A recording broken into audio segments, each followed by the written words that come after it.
Good morning everyone.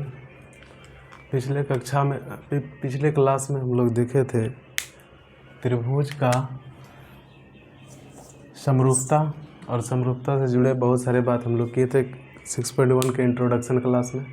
आज हम लोग देखते हैं एक्सरसाइज 6.2 के क्वेश्चन नंबर 7 को। क्वेश्चन नंबर 6 तक हम लोग हर चीज़ देख लिए थे, सवाल कैसे बनाए एकदम बेसिक तरीके से जो किसी को भी समझ में आ जाए।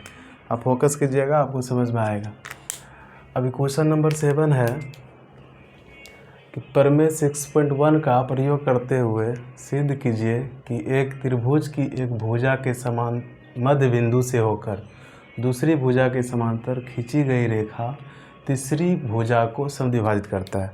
आप क्वेश्चन सही से पढ़िएगा, उसके बाद उसका आकृति जो बनेगा, फोटो जो बनेगा उसको बनाइए। उसके बाद फोकस कीजिए क्वेश्चन कह क्या रहा है।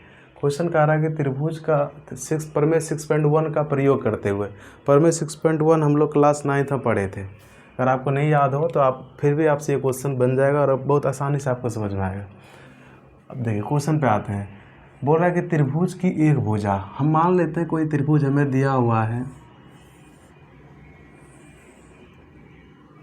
ABC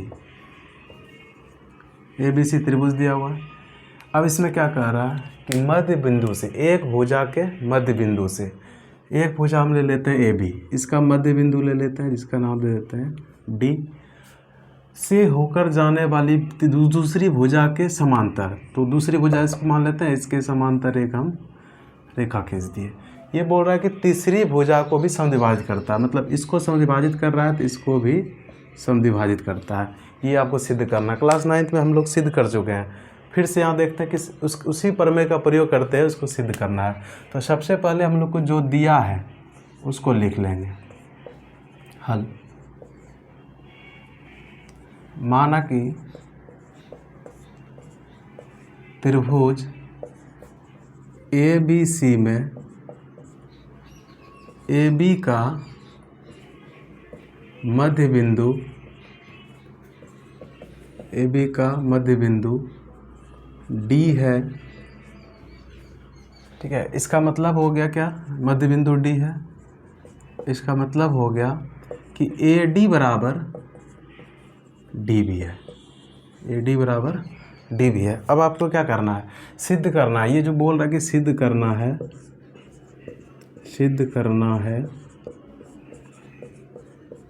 क्या सिद्ध करना है कि तीसरी भुजा को भी समद्विभाजित करता है। इसका मतलब हुआ आपको लाना है कि AE बराबर EC होता है, यही आपको प्रूव करना है। तो हम लोग चलते हैं प्रमाण की ओर। प्रमाण सबसे पहले देखते हैं ABC त्रिभुज में इस दिए हुए डेटा के अनुसार हम लोग क्या कर सकते हैं। देखिए त्रिभुज ABC में AB का मध्य बिंदु D है, AB का मध्य बिंदु D है। तो मध्य बिंदु D है, इसका मतलब क्या हो गया। अच्छा, एक चीज़ आपको ये और दे रखा था कि दूसरी भुजा के समांतर खींची गई है, तो ये भी दे रखा था यहाँ कि DE और समांतर है BC, ये भी आपको क्वेश्चन में दे रखा है। तो त्रिभुज ABC में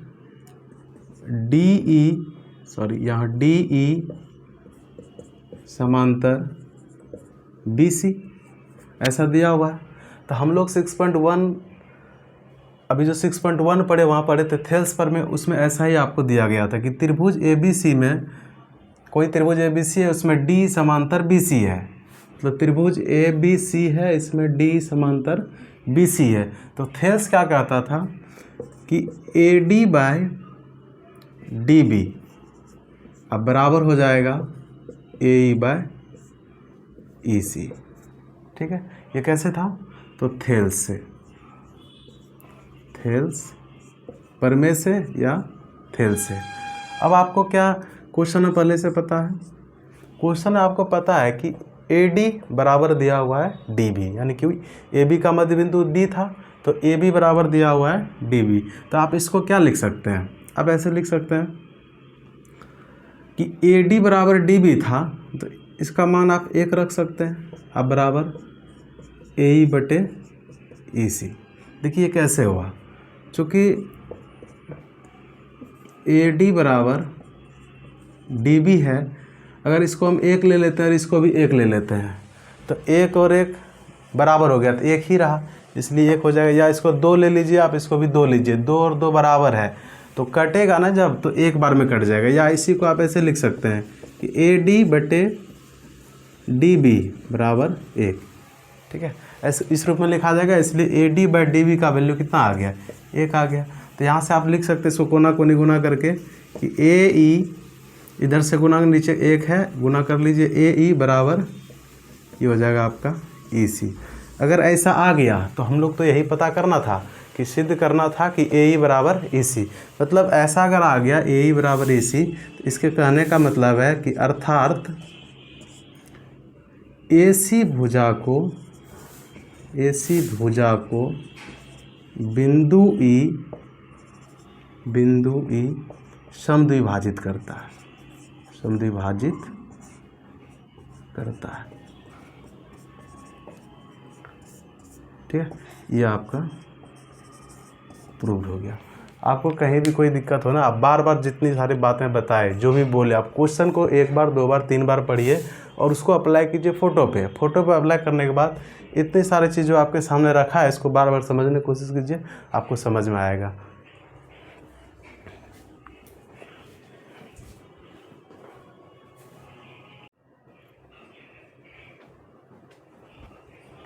अब हम लोग देखते हैं क्वेश्चन नंबर 8। क्वेश्चन नंबर 8 आपको यहाँ दिखा दिया जाएगा। अभी आप अपना बुक उल्टाइएगा और वहाँ से उसको मिलाना है, पढ़ना है, देखना है, बार बार समझ में आएगा। हम आपके सामने क्वेश्चन रखेंगे। क्वेश्चन नंबर 8 क्या कह रहा है कि प्रमेय 6.2 का प्रयोग करते हुए सिद्ध करिए कि एक त्रिभुज की किन्हीं 2 भुजाओं के मध्य बिंदु को मिलाने वाली रेखा तीसरी भुजा के समांतर होती है। अभी देखिए, ये क्वेश्चन पिछले क्वेश्चन का जस्ट उल्टा है। यहाँ क्या कह रहा है कि एक त्रिभुज की किन्हीं 2 भुजा के मध्य बिंदु को मिलाने वाली रेखा तीसरी भुजा के समांतर होती है। और उसमें दिया हुआ था, पिछले क्वेश्चन में दिया हुआ था कि भुजा क्या है, समांतर है, तो फिर आपको भुजाओं का अनुपात निकालना है, यानी कि मध्य अनुपात उसका निकालना था, या समद्विभाजित करता है, ऐसा बोल रहा था। इस क्वेश्चन में क्या कह रहा है कि एक त्रिभुज आपको दिया हुआ है, ठीक है, जिसका नाम रख लेते हैं हम लोग त्रिभुज ABC। अब इसमें क्वेश्चन में दे रखा है कि भुजा का मध्य बिंदु जो मिला रहा है, त्रिभुज में भुजाओं के मध्य बिंदु को जो रेखा मिला रहा है ना, तीसरी भुजा के समांतर होती है, ऐसा आपको लाना है। मतलब हम अगर इसको ले लें बिंदु D AB का और बिंदु AC भुजा का बिंदु ले लें E, तो पूरा इस दोनों को जब मिलाएंगे ना, तो इस दोनों को जब मिलाएंगे, मिलाने के बाद अभी क्या कह रहा है कि DE समांतर होना चाहिए BC, ये आपको सिद्ध करना है। तो हम क्या करते हैं, लिखते हैं, मान लेते हैं कि हमें दिया है त्रिभुज, माना कि त्रिभुज ABC का ABC का AC का मध्य बिंदु ABC में, त्रिभुज ABC में, माना कि त्रिभुज ABC में AC का मध्य बिंदु D तथा AC का, सॉरी ये ना AB है, AB का मध्य बिंदु D तथा AC का मध्य बिंदु E है, ये हमें दे रखा है। अब ये लाइन लिखा है ना, AB का मध्य बिंदु D तथा AC का मध्य बिंदु E। इसके कहने का मतलब है अर्थात कि AD मध्य बिंदु है ना, AB का मध्य बिंदु D है, इसका मतलब है AD बराबर है DB। अब फिर दूसरे लाइन में कि AC का मध्य बिंदु E है, इसका मतलब है कि AE बराबर है EC। ये आपको दिया हुआ है। अब सिद्ध करना है, हमें सिद्ध करना है, क्या सिद्ध करना है कि DE असमांतर है BC। डी ई असमांतर बी सी। पिछले क्वेश्चन का जस्ट उल्टा है ये, इसको आपको सिद्ध करना है। अब हम देखते हैं कैसे सिद्ध कर सकते हैं इसको, एकदम आसान भाषा में और अच्छे तरह से आप समझिएगा। बस आपका फोकस होना चाहिए बोर्ड पे, क्वेश्चन पे, हमारे चेहरे पे, कि आपको समझ में आए क्या बताया जा रहा। बातों पे सिर्फ फोकस कीजिएगा, फिर आप समझिएगा। क्वेश्चन कितना भी भारी हो ना, आप कोशिश कीजिएगा बार बार समझने का, बार बार देखिएगा तो आपको समझ में आ जाएगा। और एक ही चीज़ को बार बार देखिए, आपको कहीं भी कोई परेशानी नहीं होगी। देखिए त्रिभुज ABC में हम लोग चलते हैं। त्रिभुज ABC में पहला स्थिति देखिए क्या दिया हुआ है। पहले स्थिति में क्या दिया था कि AB का मध्य बिंदु D है। AB का मध्य बिंदु D है, मध्य बिंदु D है। इसका मतलब हुआ कि AD बराबर DB, ये क्वेश्चन में भी दे रखा है। इसी को हम लोग क्या लिख सकते हैं, AD बाय DB बराबर 1। इसको मान लीजिए समीकरण 1। और किसी को कन्फ्यूजन है कि नहीं 1 कहाँ से आ गया, कुछ नहीं किया है, ये इधर कुछ नहीं होगा ना यहाँ पे, तो हमारे पास गुना में क्या होगा 1 होगा। अब गुना में DB है, इसको दूसरे तरफ लेते आएंगे तो भाग में हो जाएगा, तो मेरे पास यहाँ क्या बच जाएगा, 1 बच जाएगा। बहुत सिंपल है। अब इसी प्रकार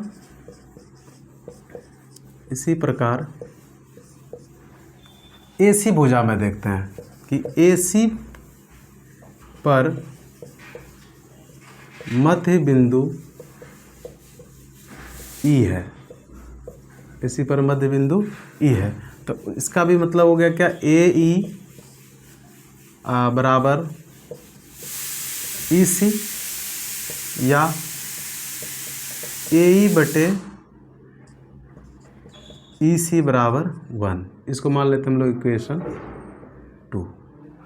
अब देखिए समीकरण 1 और 2 से, समीकरण 1 तथा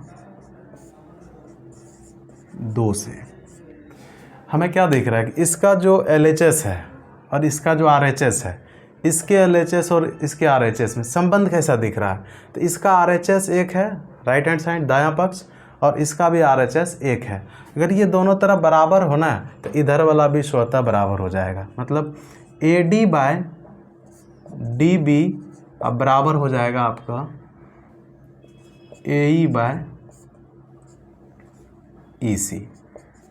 ठीक है, ये कहाँ से हुआ, तो ये समीकरण 1 और 2 से। अब हम लोग पीछे 6.2 परमे में जाते हैं। परमे 6.2 में थेल्स के विलोम से, थेल्स का विलोम क्या कह रहा था कि अगर किसी त्रिभुज की भुजा AD बाय DB का अनुपात दूसरे भुजा का AE बाय EC हो जाए, मतलब यहाँ से देखिए अगर इस भुजा का अनुपात इस भुजा के अनुपात के बराबर हो जाए तो थेल्स का विलोम का कहना है कि ये जो DE है भुजा BC के समांतर हो जाएगा। तो यहाँ से हम लोग लिख सकते हैं ना, ऐसा आ गया तो लिख सकते हैं कि DE असमांतर BC। कहाँ से, तो थेल्स के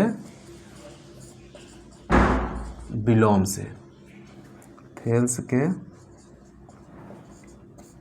विलोम से, यही आपको प्रूव करना था। तो आप इसको अच्छे तरह से क्वेश्चन को, हर एक लाइन को बार बार पढ़ना है, तभी आपको समझ में आएगा।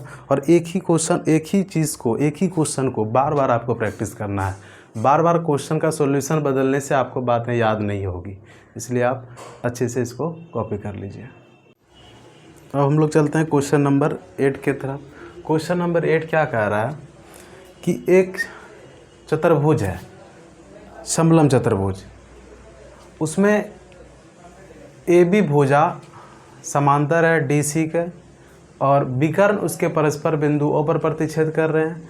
तब आपको दर्शाना है कि AO बाय BO बराबर CO बाय DO होता है। अभी क्वेश्चन से आपको समझ में नहीं आया होगा। सबसे पहले हम बार बार रिपीट कर रहे हैं, आपको क्वेश्चन को 1 से 2 बार 3 बार 4 बार पढ़ना है। जब तक क्वेश्चन आपको समझ में नहीं आए तब तक आप फिगर ड्रॉ नहीं कर पाइएगा। जब फिगर ड्रॉ नहीं होगा ना, तब बात है क्या चल रहा है क्वेश्चन में आपको समझ में नहीं आएगा। तो आप क्वेश्चन को 2 बार 4 बार पढ़िए, फिर आपको समझ में आएगा। तो सबसे पहले हम लोग देखते हैं समलम चतुर्भुज कैसा होता है। ऐसा चतुर्भुज जिसकी 2 भुजाएं समांतर हो और 2 भुजाएं समांतर नहीं हो, तिर्यक हो, टेढ़ा हो, ऐसा जो आपको फिगर में दिख रहा है, इसको हम लोग बोलेंगे समलम त्रिभुज। तो हम इसका नाम रख देते हैं, इधर नाम रख देते हैं ABCD।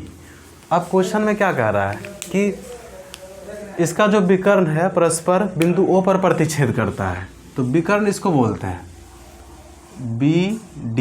2 भुजा ऐसे बिंदु B और D दोनों को मिला के अगर एक लाइन खींच दी हम लोग, तो ये कह रहा था आपका विकर्ण। तो और एक चतुर्भुज में, कोई भी चतुर्भुज, एक चतुर्भुज में सिर्फ और सिर्फ 2 विकर्ण होता है।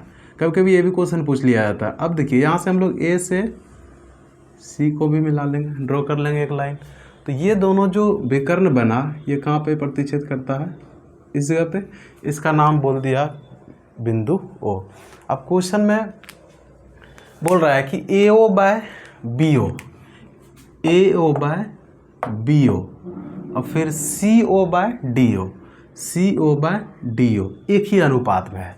तो क्वेश्चन में कुछ चीज़ नहीं दिया हुआ है, जिसको हम लोग पहले लिख लेंगे यहाँ, क्या क्या दिया हुआ और क्या नहीं दिया और क्या हमको वहाँ लाना पड़ेगा। हल दिया है, अगर आप ये नहीं लिखते हैं तो डेटा अधूरा हो जाएगा, फिर आपको समझ में नहीं आएगा। तो इसको आप लिख लीजिए एक बार, क्वेश्चन चेक करने वाले को भी आसान होगा कि आप क्या क्या बात लिखा हुआ है, उसको क्वेश्चन नहीं पढ़ना पड़ेगा, आपके दिए हुए डेटा से वो इसको चेक कर लेंगे। तो दिया है समलम चतुर्भुज, समलम चतुर्भुज ABCD में विकर्ण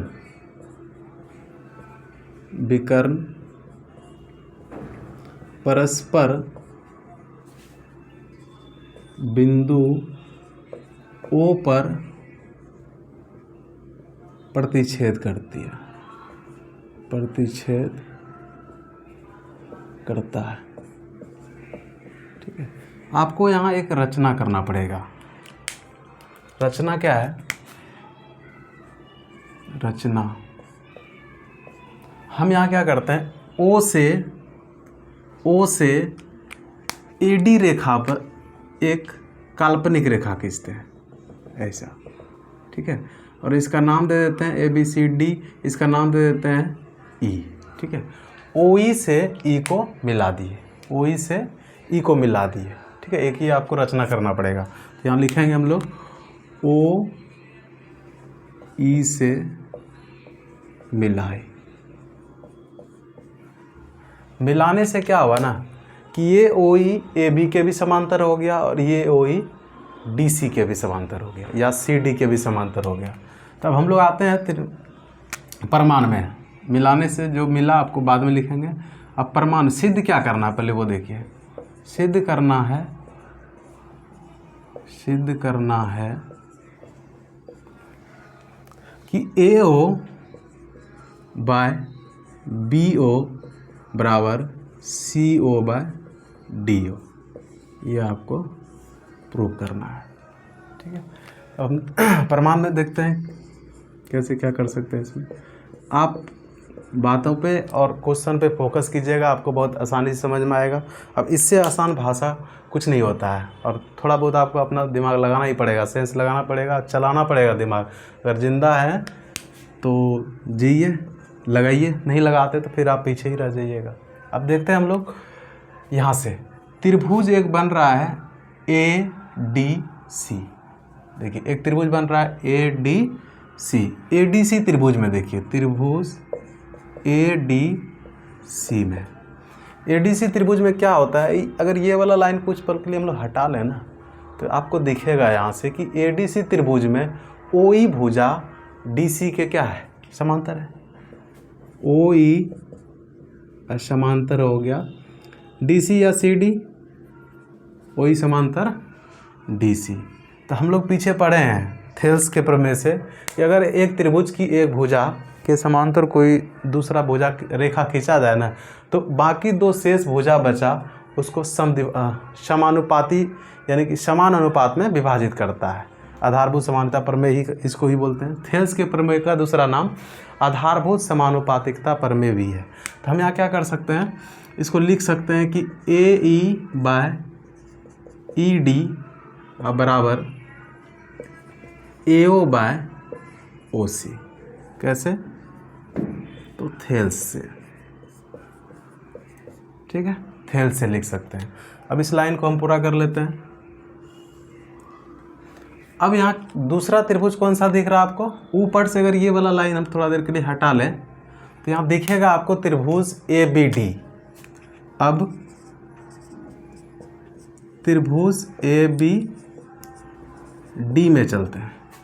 ABD में यहाँ आपको क्या दिख रहा है कि OE फिर से समांतर हो जा रहा है AB के, OE समांतर AB। अब उसमें हम लोग फिर से वही थेल्स प्रमेय लगाएंगे। तो यहाँ से हम लिख सकते हैं कि AE/ED बराबर BO/OD। AE/ED BO/OD। और इसको मान लेते, ये कहाँ से हुआ? तो ये हुआ आपका थेल्स से, थेल्स से। अब इसको आप नाम दे दीजिए समीकरण फर्स्ट और समीकरण सेकेंड।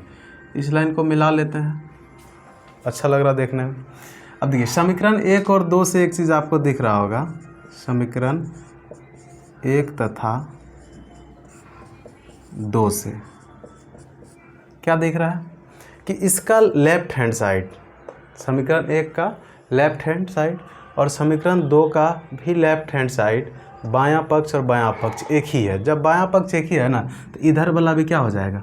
बराबर हो जाएगा। एक ही है मतलब इसके बराबर है, ये इसके बराबर है, तो ये दोनों भी बराबर हो जाएगा। तो समीकरण 1 और 2 से AO/OC बराबर हो जाएगा BO/OD। ठीक है, ऐसा हो जाएगा। अब हम इसी को लिख सकते हैं, ये प्रूव हो गया। ठीक है, ये प्रूव हो गया कि भुजा समानुपाती हो गया। लेकिन क्वेश्चन में जैसा लिखा था कि AO/BO CO/DO, इसको उसी तरह लिख दें। तो हम लोग बेसिक नियम जानते हैं कि अगर ऐसा है ना कि AO/OC मतलब इसका अनुपात इसके अनुपात के बराबर है, तो इसको इस तरह भी लिख सकते हैं कि AO/ इसको यहाँ ला देते हैं BO और इसको यहाँ ले आते हैं। तो क्वेश्चन में CO दिया था, हम यहाँ OC लिखे, इसको आप CO लिख दीजिए। फिर ये OD है तो इसको हम DO लिख देंगे। तो ये हो गया आपका प्रूफ। ठीक है, आपको कहीं भी दिक्कत है, आपको बार बार एक ही चीज़ को बार बार देखिए, समझ में आएगा। क्वेश्चन पे फोकस कीजिए और बार बार क्वेश्चन को रीड कीजिए, फिर आपको समझ में आएगा। चलिए आप इसको नोट डाउन कर लीजिए।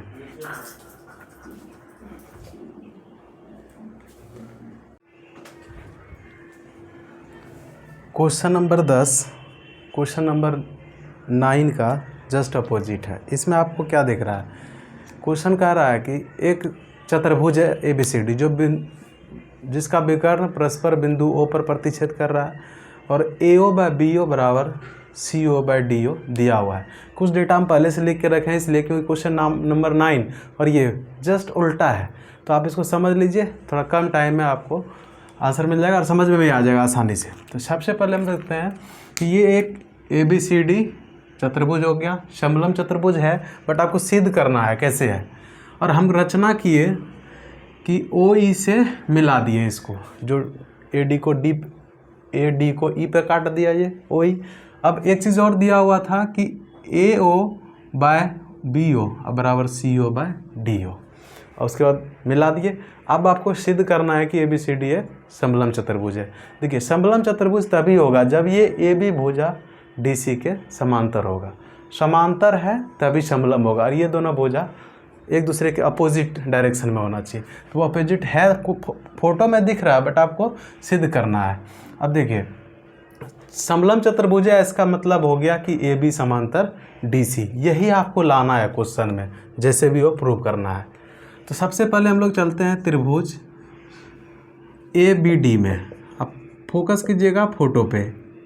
त्रिभुज ABD में, देखिए ABD में यहाँ से क्या हुआ कि OE समांतर हो गया AB के, दिख रहा है, OA समांतर AB हो गया। अगर AB हो गया तो थेल्स क्या कह रहा कि AE बाय ED अब बराबर हो जाएगा BO बाय OD।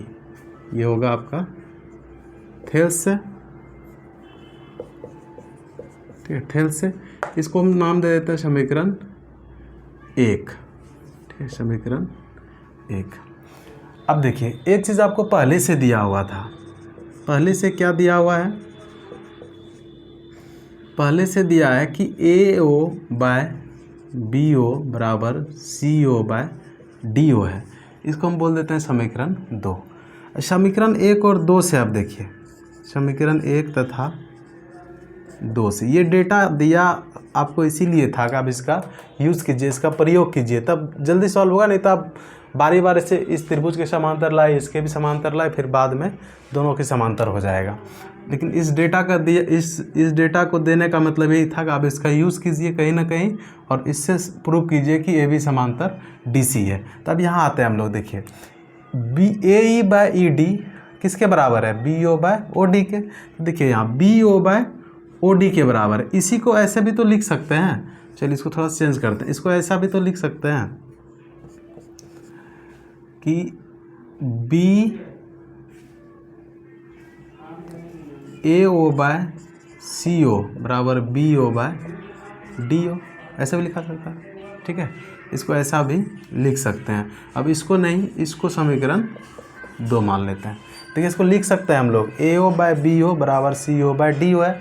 इसको लिख सकते हैं AO by CO, AO by AO बटे CO अब बराबर BO बटे DO, ऐसा ये लिखा जा सकता है। तो समीकरण 1 और 2 से, 1 और 2 से यहाँ आपको क्या मिल जाएगा, एक में देखिए BO बाय OD यानी कि BO by OD, BO by OD, ये वाला BO बाय OD या DO एक ही चीज़ है। AO बाय OC के बराबर है, तो ये जो दिख रहा है ना AE बाय ED, ये किसके बराबर हो जाएगा, AO बाय CO के बराबर। अब इसको यहाँ देखिए कहाँ आ रहा है, ये भुजा कहाँ पे आ रहा है, AE बाय ED बराबर AO बाय CO, ये त्रिभुज बन रहा है आपका ADC, उसमें आ गया। तो जब ऐसा आ गया ना तो इसको हम लोग लिख सकते हैं OE समांतर DC, कहाँ से, तो थेल्स के विलोम से, थेल्स के विलोम से, ऐसा लिख सकते हैं। ठीक है, अब यहाँ से देखिए ये वाला टर्म और ये वाला टर्म, सॉरी ये और ये टर्म से देखिए क्या कह रहा है। अगर ऐसा आ गया ना तो इसी का मतलब है कि देखिए सबसे पहले OE समांतर AB था, फिर OE समांतर AB था, फिर हम अब प्रूव करके लाए कि OE समांतर DC है। ये OE फिर किसके समांतर है, DC के समांतर है। ठीक है, OE DC के समांतर है। इसी को हम लोग लिख सकते हैं कि AB समांतर क्या है, AB समांतर DC है, और यही आपको लाना था, OE समांतर DC। तो सिद्ध होता है इस प्रकार,